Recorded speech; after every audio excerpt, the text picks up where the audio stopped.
Hey guys, Sir James here. Today, bisitahin natin ang Gokong Way Brothers Foundation. So meron sila ditong training center sa Calamba, Laguna. Kaya tara, samahan niyo ako. Tara sa GBF Technical Training Center! Ang ganda ng classroom nila.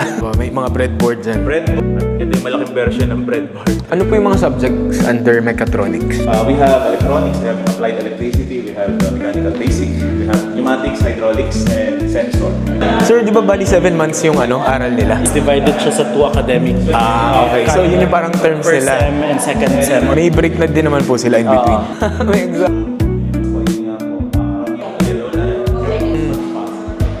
This is the mechatronics lab.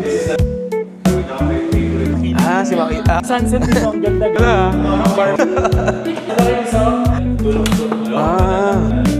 Alala yung pinaka-exciting part dito, merong dorm para sa mga scholar ni Juan.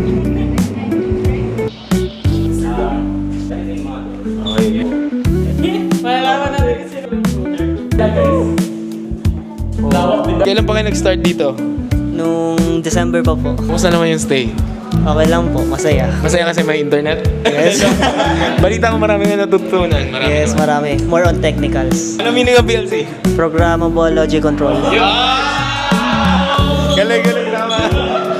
Pasado na. Kompleto na. May washing machine na din. Hindi ka naman mo problema maglaba. Para ka nasa bahay ni Kuya, kompleto na lahat. O yan, meron din silang basketball court. May volleyball, badminton. Yan ang magiging dorm nyo kapag nag-apply kayo sa scholar ni Juan.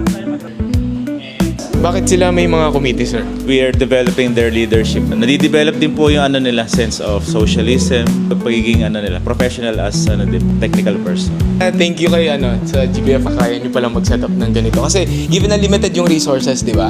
Kaya nating mag-facilitate ng ganito. Maganda na yung approach nga is very holistic. Parang end-to-end, hindi lang very technical. And then values formation nandun din talaga. At the end of the day, it's for everyone. Kaya nga, scholar ni Juan.